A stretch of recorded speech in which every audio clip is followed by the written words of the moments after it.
welcome back. We're at day one. We just finished 2 races here at Lake Keuka Yacht Club in New York. Have with me Eric Hood, again from Melges Performance Sailboats. Eric, how was it out there today? Wow, we had a blast sailing. We had 2 races back-to-back.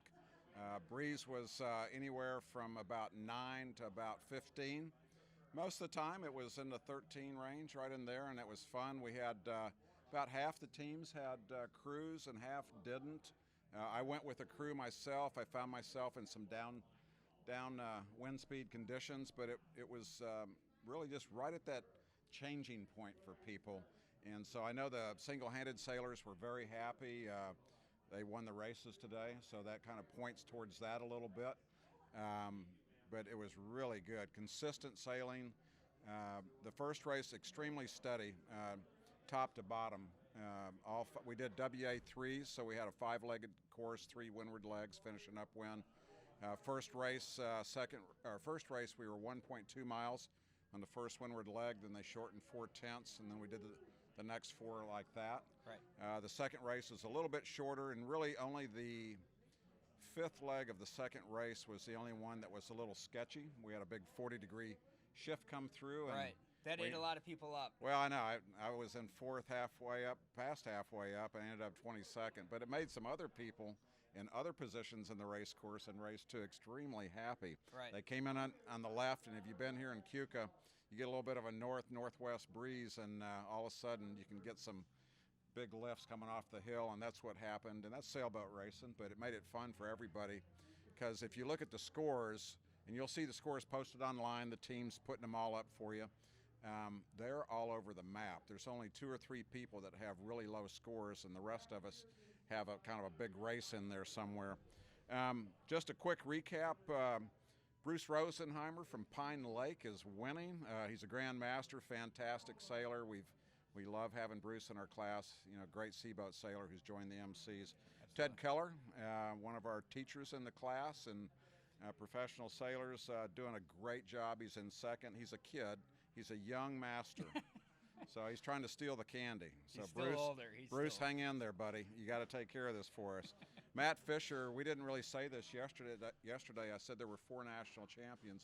There's also 1 world champion here, Matt Fisher, and his whole sailing career with his family, his father and Greg Fisher, and he's a world champion from the Lightning. So he's doing a great job with his wife in 3rd place. Dana Nelson, the Canadians. Oh my gosh. Right. Can you believe it?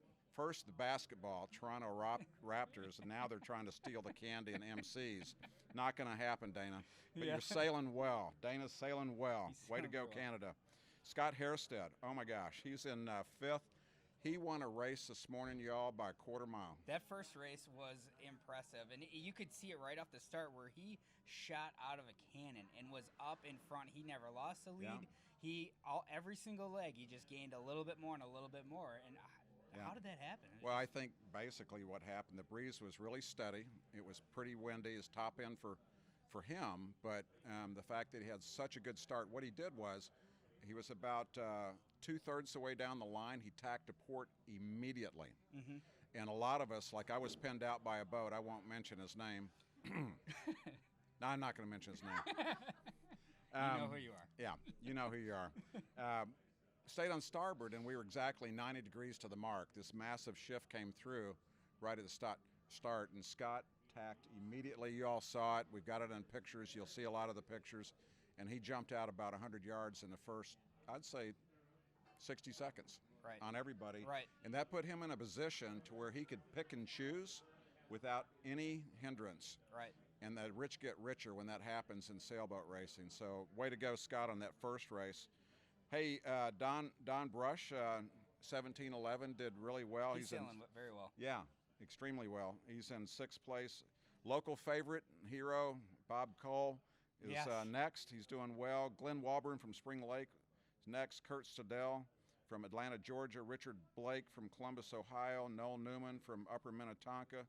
William Hendershot from another Canadian is in 12th. Brett Hatton 13th. I'm 14th. Al Hager's 15th. So it's a tough group, and a lot of people outside 15 that are fantastic sailors Right. are capable of winning races here. Absolutely. What I did for the third race, I felt so bad after losing 18 boats on that last beat. I got the New York State Boater's Guide. They have it downstairs. So I'm You gonna read it red cover ri- to cover, right? red right return, things like that. I'm going to go for it. I'm going to go for it tomorrow. So watch out. 27, 26 is coming. But hey, we tried to get a third race in. Yep. And the breeze was just all over the place. Our PRO, Chip Mann, Larry Krause, and the Cuca team Right. really gave us two great races. Absolutely. The format from here is, it's a 7-race series. We might not get to 7 because of no wind predictions, on Sunday.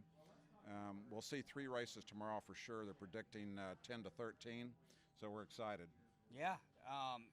Eric, I mean, obviously you're a great sailor. You were sailing well until that 40-degree shift, and that's just one of those things that happens out here, especially in a lake like this with these large bluffs and 2 different channels of wind. Really appreciate you coming and talking with us again, and good luck tomorrow. And we expect big things, obviously. Well, in sailboat racing, you can't, I got pretty discouraged after that, and it's a good lesson for all of us in sailing. It's a long series. If you have a bad leg or you have a bad race, you can't have that define you for the whole regatta. So, I came in, I cried a little bit, called my wife, probably had something I shouldn't have drank. No. You looked really good, though. Actually, on the third race, I'd like to comment that on the third race, you came over to the pin end. I had an attitude. And you went left hard. Yeah. And you were going to be very rewarded for that. Yeah. Unfortunately, the course became very unfair, and they shut it down. So it went away. But yeah, all in all, the crowd, it was fun because I watched. I watched everybody, and everybody's sailing their boats well, and there has to be a winner, and there has to be a last place, and there has to be everything in between, and the crew, everybody here is really helping each other. Absolutely. And so we're excited. We've got potentially 5 more races. We'll see. Hopefully. Thank you very much, Eric, and good luck tomorrow. All right, thanks. Thank you.